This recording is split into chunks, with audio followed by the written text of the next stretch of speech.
అందరికీ నమస్కారం. కర్కాటక రాశి. ఈ రాశి వారు కూడాను అనేక రకాలైనటువంటి ఇబ్బందులు పడుతూ ఉంటారు. కాకపోతే వీరి దగ్గర ఉన్నటువంటి గొప్పతనం ఏంటంటే, ఎంత ఇబ్బంది పడుతున్నా సరే వీరు చెయ్యాలి అనుకున్న పని చేసి తీరుతుంటారు. ఇంకొకటి వీరి దగ్గర గొప్పతనం ఏంటంటే, వీరి ఇంట్లో శుభకార్యాలు ఖచ్చితమైన సమయానికి ఖచ్చితమైన నిర్ణయాలు తీసుకొని శుభకార్యాలు నెరవేరుస్తూ ఉంటారు. ధనం వీరికి అనుకున్న సమయానికి వచ్చి అది శుభకార్యాలకు ఉపయోగపడి వీరు కొద్దిగా ఆనందంగా ఉండే అవకాశం ఉంటుంది. అంతేకాకుండా వీరికి మాట పట్టింపులు ఎక్కువగా ఉంటాయి, బదిలీలు ఎక్కువగా ఉంటాయి. వ్యాపారస్తులు, ఉద్యోగ రంగం వారు కొంత నష్టపోయే అవకాశం ఉంటుంది. అంతేకాకుండా వీరు స్త్రీ దేవతను ఎక్కువగా ఆరాధించాలంటే అమ్మవార్లను, లక్ష్మీదేవిని కావచ్చు, దుర్గాదేవి కావచ్చు, చండీదేవి కావచ్చు, లేకపోతే ప్రత్యంగిరాదేవి, వారాహీదేవి, ఇటువంటి దేవతలను ఎవరినైనా సరే స్త్రీ దేవతలను ఎక్కువగా ఆరాధించినట్లయితే కొంత బయటపడే అవకాశం ఉంటుంది, కొంత మాత్రమే బయటపడే అవకాశం ఉంటుంది. ఆ విధమైనటువంటి దేవతల్ని ఆరాధిస్తూ ఆయా కష్టాల నుంచి కొంతైనా సరే బయటపడి ఉండాలి. వీరికి మనోవ్యధ ఎక్కువగా ఉంటుంది, తద్వారా ఆరోగ్యము నశించి ఇబ్బందులు పడుతూ ఉంటారు. ఆ ఆరోగ్యం రీత్యా ధనాన్ని ఖర్చు చేస్తుంటారు. వీరు గృహాలు నిర్మించాలి అనుకుంటే నిర్మిస్తూ ఉంటారు. కాకపోతే ₹1 పెట్టవలసిన దగ్గర ₹2 పెట్టైనా సరే ఆ గృహాన్ని నిర్మించే పరిస్థితి వస్తుంది. అంటే వీరి దగ్గర వచ్చినట్లుగా గృహాలకు వెళ్ళిపోతూ ఉంటాయి. అటువంటి అనవసరపు ఖర్చులు వీరు ఎక్కువగా పెట్టే అవకాశం ఉంటుంది. కానీ ఎట్టి పరిస్థితుల్లో గృహాన్ని నిర్మించి తీరుతారు. ఇక విద్యార్థుల విషయానికి వస్తే, విద్యార్థులు కూడాను అందంత మాత్రపు చదువులే. కాబట్టి వీరు శ్రమ ఎక్కువ పడుతూ నిర్ణయాల్ని సక్రమైన రీతిలో తీసుకుంటూ విద్యారంగం విషయంలో వీరు ఎక్కువగా కష్టపడి చదివే పరిస్థితి వీరికి కనపడుతూ ఉంది. ఇకపోతే రియల్ ఎస్టేట్ రంగం వారికి నష్టము తప్ప సుఖము లేదు. పెట్టిన పెట్టుబడి కూడా వెళుతుందా అన్నంత ఇబ్బందుల్లో పడుతూ ఉంటారు. మొత్తంగా చెప్పాలి అంటే ఈ రాశి వారికి ధన నష్టమే ఎక్కువగా కనపడుతూ ఉంది. అది కూడాను ఎప్పటి నుంచి ఎక్కువగా కనపడుతుంది అంటే 5వ నెల తర్వాత నుంచి, అంటే మే తర్వాత నుంచి ఈ విధమైనటువంటి ఖర్చులు ఇవన్నీ కూడాను కనపడుతూ ఉంటాయి. 2025 మొత్తం కూడాను ఈ రాశి వారికి సగం కూడా బాగుండదు. గమనించుకోండి, సగము కూడా బాగుండదు.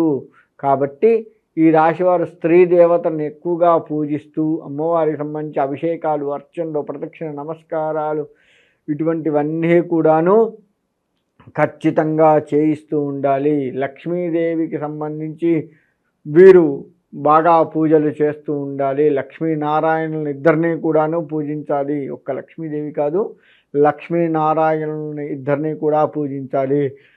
అలా అయితేనే వీరు గట్టెక్కే అవకాశం ఉంటుంది. స్త్రీ దేవతలను ఎక్కువగా పూజించండి. తద్వారా ఆర్థికంగా కొంతవరకు పురోగతి చెందే అవకాశం ఉంటుంది. ఇక ఎన్ఆర్ఐల విషయానికి వస్తే కొంత మిశ్రమ ఫలితాలతో మాత్రమే ఉంటారు తప్ప పూర్తిగా మంచిగా ఉంటారు అని చెప్పలేము. వీరు ఒకటి తెలిస్తే ఇంకొకటి అవుతూ ఉన్నప్పటికీ కూడాను కొంత ఫలితం వీరికి వస్తూ ఉంటుంది. కొంత అనుకూలమైన సమయం కొంతే కనబడుతూ ఉంది. కాబట్టి విదేశాల్లో ఉన్నటువంటి మన వారు ఎవరున్నా సరే జాగ్రత్తగా వ్యవహరిస్తూ ఉండడం మంచిది. వీరు ఉద్రేకపూరితమైనటువంటి మాటలు ఎక్కువగా మాట్లాడుతూ ఉంటారు. అటువంటివి తగ్గించుకుంటే ఇంకా మంచిది. ఉద్రేకపూరితమైనటువంటి అంటే వీరిలో ఉద్రేకత వీరికి తెలియకుండానే వచ్చే అవకాశం ఉంటుంది. కాబట్టి దాన్ని తగ్గించుకుంటూ జాగరూకులై వ్యవహరించండి. మనకి అనుకూలంగా ఉంటున్న సమయం అంటూ మొదటి 5 నెలలు మాత్రమే. ఈ 5 నెలల్లో కూడా పడ్డ కష్టానికి తగ్గ ఫలితం కొంతవరకే వస్తుంది. అప్పుల పాలు అయ్యే సూచనలు కూడా వీరికి కనపడుతున్నాయి. మరి మొదటి 5 నెలలు మంచిగా ఉంటుంది కదా అంటే ఈ డబ్బులు మొదటి 5 నెలల్లో వచ్చే డబ్బులన్నీ కూడాను తర్వాత వచ్చే 7 నెలల్లో ఖర్చు అయిపోతాయి. అంతేకాకుండా ఉన్న డబ్బులు ఇంకా మన దగ్గర ఉన్నటువంటి ఇంకేదైనా డబ్బులు ఉన్నాయో చూసుకుంటూ అవి ఖర్చు పెట్టి బయట నుంచి అప్పులు తెచ్చుకొని ఆ అప్పులకు సంబంధించి మన వ్యాపారాలు నడుపుకుంటూ ఆ అప్పుల వాడు మన మీద పడి ఇంత గోల అవుతుంది వీరికి తర్వాత వచ్చే 7 నెలలు. కాబట్టి మొదటి నుంచి అంటే జనవరి నుంచే మనము అమ్మవారికి సంబంధించినటువంటి ఆరాధన గనక చేస్తూ ఉన్నట్లయితే, త్రికరణ శుద్ధిగా చేస్తూ ఉన్నట్లయితే తప్పకుండా తర్వాత వచ్చే కాలం ఏదైతే ఉందో అది మిమ్మల్ని కొంత కాపాడగలదు, మానసిక ఒత్తిడిని తగ్గించగలదు. కాబట్టి అమ్మవారి ఆరాధన బాగా చేయండి. అంతేకాకుండా వీరు శుక్రగ్రహానికి ఎక్కువగా పూజ చేయండి. ఎందుకంటే శుక్రుడు ఎందుకు చేయమంటున్నాను అంటే, శుక్రుడు లౌకికంగా మనల్ని నిలబెట్టేటువంటి గ్రహము, అందరి మధ్య మంచి పేరు తీసుకొచ్చేటువంటి గ్రహము శుక్రుడు. కాబట్టి ఆ శుక్రుడికి సంబంధించిన పరిహారాలు కనుక చేసుకున్నట్లయితే తప్పకుండా మనకి మంచి జరిగే అవకాశం ఉంటుంది. కాబట్టి ఈ రాశివారు ఓవరాల్గా చెప్పాలి అంటే, మొత్తంగా చెప్పాలి అంటే అమ్మవారి ఆరాధన, శుక్రుడి ఆరాధనే వీళ్ళని కాపాడుతుంది తప్ప ఇక వీరి నా వల్ల నేను పెద్దవాడినయ్యాను, నా వల్ల ఇంత డబ్బు వచ్చింది అనేది ఎక్కడా కనపడదు. నా వల్ల నీకు ఇంత పేరు, మన వల్ల ఇంకొకరికి కూడా పేరు రాకపోగా మన వల్ల వాడి పేరు కూడా పోయే ప్రమాదం ఉండేట్లుగా ఉన్నది. కాబట్టి అటువంటివి మీరు చూసుకుంటూ జాగరూకులై వ్యవహరించడం ఉత్తమము. కాబట్టి అమ్మవారి ఆరాధన చేస్తూనే మీరుగా మెలకువగా ఉండడం మంచిది. ఎక్కడా కూడా తొందరపడవద్దు. తొందరపడి ముందుకు వెళ్ళామా కొంత ఇబ్బంది పడే అవకాశం ఉంటుంది. 1-2 సార్లు ఆలోచించాలి. 1-2 సార్లు ముందుకు వెనక్కి ఊగుసలాడుతూ ఉండి ముందుకు ప్రయాణం చేయాలి. అలా చేసినట్లయితే మనకు కొంత మంచి జరిగే అవకాశం ఉంటుంది. నేను చెప్పాను కదా, ఆరోగ్యం కూడా ఈ మానసిక ఆందోళనల వల్ల తగ్గే అవకాశం ఉంటుంది, కానీ మెరుగుపరుచుకునే సత్తా మళ్ళీ మీ దగ్గర ఉంటుంది.